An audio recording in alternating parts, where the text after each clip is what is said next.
चलिए आज अनुच्छेद का दूसरा प्रश्न पढ़ेंगे जो कि आपके ज्ञान में वृद्धि के लिए आवश्यक है। ये आपका जवाहर नवोदय विद्यालय में भी आएगा, आपका एग्जाम में जो देने जा रहे हो। इसका बनाने का सबसे बेहतरीन तरीका है, इसको इस अपठित गद्यांश को या अनुच्छेद को हमको क्या करना है, ध्यानपूर्वक पढ़ना है। और नीचे में आपका प्रश्न दिया रहेगा, प्रश्न में 4 ऑप्शन रहेगा, जो ऑप्शन आपको सही लगेगा उसको क्या करना है, टिक करना है। ठीक है, चलिए मैं पढ़ के सुना रहा हूँ।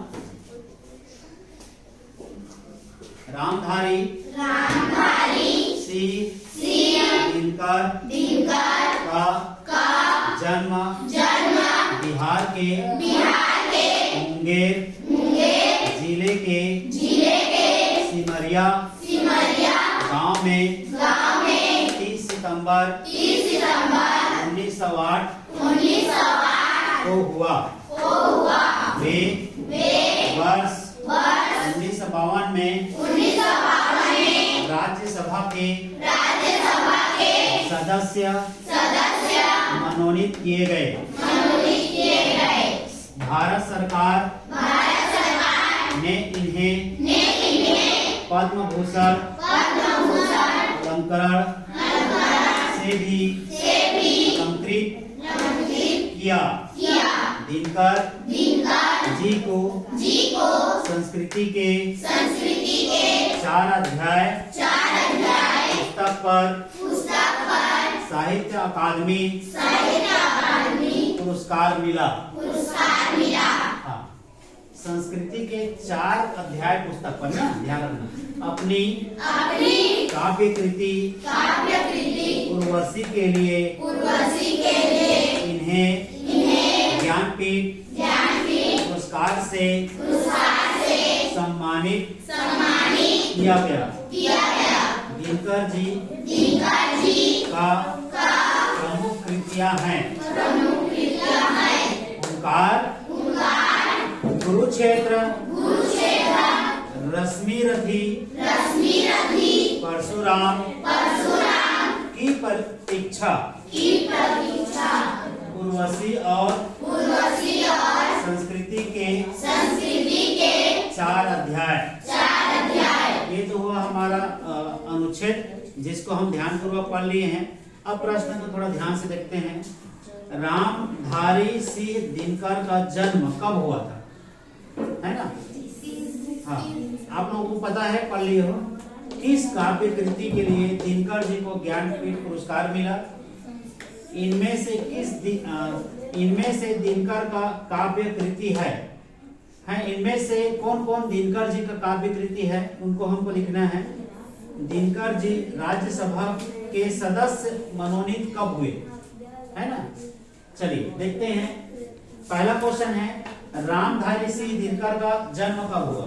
तो यहाँ पर लिखा है 30 सितंबर 1908, है ना? इसका सही आंसर है 30 सितंबर 1908। चलिए, किस काव्य कृति के लिए दिनकर को ज्ञानपीठ पुरस्कार मिला, है ना?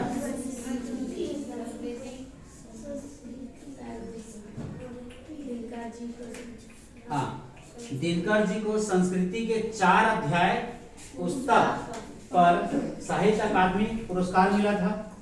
ये ज्ञान क्या बोला है, ज्ञानपीठ पुरस्कार बोला है ना? तो ज्ञानपीठ पुरस्कार कहाँ पर है, पढ़ते जाओ, मिल जाएगा आपको। हाँ, यहाँ पर अपनी काव्य कृति उर्वशी के लिए इन्हें ज्ञानपीठ पुरस्कार से सम्मानित किया गया। यहाँ पर लिखा गया। प्रश्न को ध्यान से पढ़ो। ज्ञानपीठ पुरस्कार बोला है, तो ज्ञानपीठ पुरस्कार किसके लिए मिला? उर्वशी के लिए। किसके लिए? उर्वशी। इसका सही आंसर है उर्वशी। प्रश्न को पढ़े नहीं रहोगे तब तक टेंशन नहीं दे पाओगे, क्योंकि पूछा गया है ज्ञानपीठ पुरस्कार। तो ज्ञानपीठ पुरस्कार यही है ना, उर्वशी। यहाँ लिखा है ज्ञानपीठ पुरस्कार। चलिए, इनमें से दिनकर का काव्य कृति है, कौन कौन से काव्य कृति है? तो यहाँ पर लिखा है दिनकर जी का काव्य कृति कौन कौन से है? हुंकार, यहाँ हुंकार आएगा।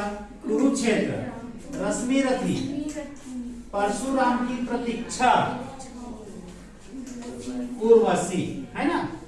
दिनकर जी का काव्य कृति कौन कौन से है? हुंकार, कुरुक्षेत्र, रश्मि रथी, परशुराम जी की प्रतीक्षा और क्या है? उर्वशी। यहाँ पर 4 ऑप्शन दिया रहेगा बेटा। 4 ऑप्शन में कोई एक ऑप्शन सही रहेगा, बाकी ऑप्शन क्या रहेगा? गलत। किस काव्य कृति के लिए दिनकर को ज्ञानपीठ पुरस्कार मिला? उर्वशी। 4 ऑप्शन रहेगा, एक में उर्वशी डाल देगा तो उर्वशी पर हमें क्या लगाना है? टिक करना है।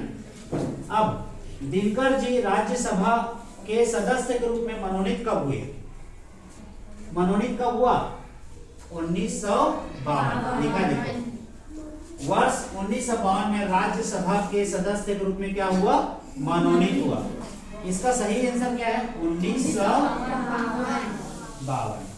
तो यहाँ पर 4 ऑप्शन रहेगा, 4 ऑप्शन में एक ऑप्शन सही करेगा, 1952 रहेगा, उसी को हमको क्या लगाना है? टिक लगाना है। समझ में आ गया?